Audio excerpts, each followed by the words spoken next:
Hi there everyone, and let's check out another very exciting chess game by Mr. Paul Morphy.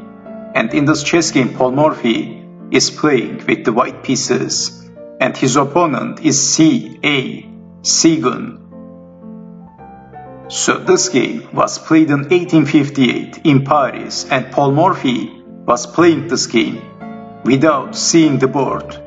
This game was one of the chess games in a blindfold simul. And according to the legend, Paul Morphy was playing with 8 boards at the same time without seeing the boards. What a legend. So Paul Morphy starts the game with playing e4, e5, knight to f3 and then d6. And Seguin is playing the Philidor's defense. d4, e takes on d4, knight takes on d4. Knight to f6, knight to c3, defending the pawn.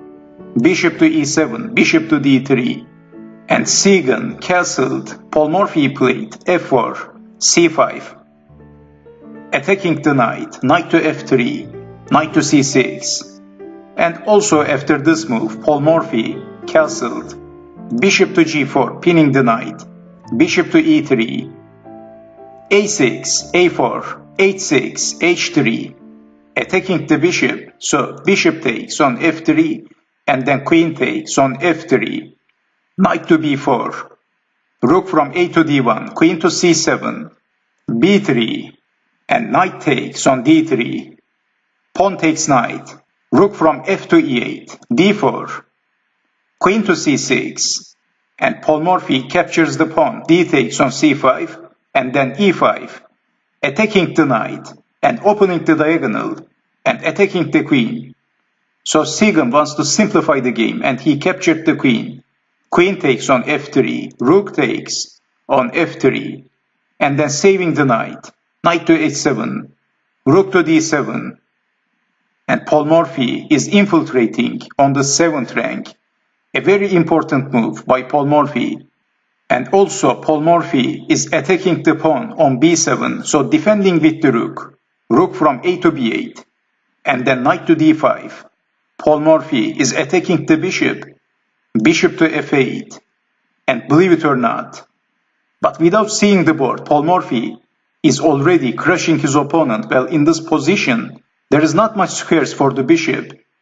It looks like black's position is very clunky, and also the knight can't go anywhere. The knight and the bishop is out of play, and white has the comfortable position. Paul Morphy played bishop to f2, rook from e to d8, attacking the rook. Paul Morphy played knight to b6, defending, rook takes rook, knight takes on d7, forking the rook and the bishop, so saving the rook, rook to c8, and then rook to c3, rook to c7, attacking the knight, knight takes on f8, knight takes knight, and then rook takes on c5.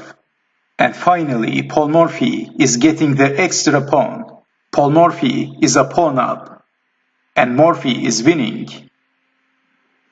So A Seguin captures the rook, rook takes on c5, bishop takes rook, saving the knight, and attacking the bishop and also attacking the pawn, saving the bishop and defending the pawn.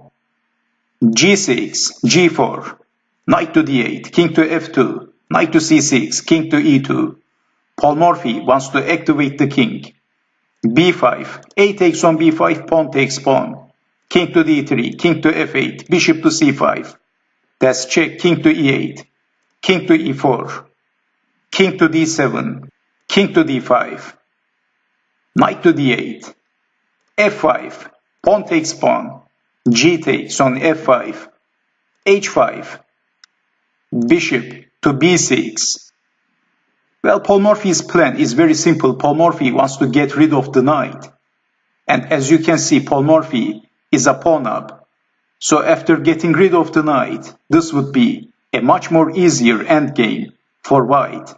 And also, as you can see, the pawn on b5 is looking very vulnerable, and the white king is dangerously close to the pawn. How to defend? Well, actually there is no defense. But we have knight to b7, defending the knight and keeping the hope alive. But Paul Morphy played e6, that's check. F takes on e6, pawn takes pawn. It's check again. King to e7 and king to c6.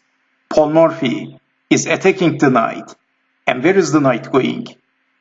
The only safe spot for the knight is d8, that's check. Well, Paul Morphy happily captures the knight with the bishop. And of course, if something like knight to d6, then this is trapping the knight after bishop to c5. This is pinning the knight and winning the game. So after knight to d8, we have bishop takes knight, king takes on d8, king to d6 by Paul Morphy, king to e8, e7, and Seguin resigned. What a beautiful game by Paul Morphy. And they say Paul Morphy had a photographic memory. He was memorizing almost everything very easily. So he was a very smart man, obviously. And that's why playing a blindfold game for Paul Morphy was walking in the park. It was nothing for Paul Morphy. It was a normal activity for Morphy. So after e7, after this position, let me show you the possible continuation. And actually, this is a zugzwing position for Seguin. So let's play a few more moves. Then b4, what else? h4. And now, black has to move the king. King to f7, king to d7, king to f6, and e-pawn promoted to a queen. According to the chess engine, there is forced checkmate from 3 to 5 moves. This only depends where black moves his king. So there's forced checkmate from 5 to 3 moves. Anyway, this is losing, as you can see. White has the queen. So that's why Seguin saw the inevitable ending.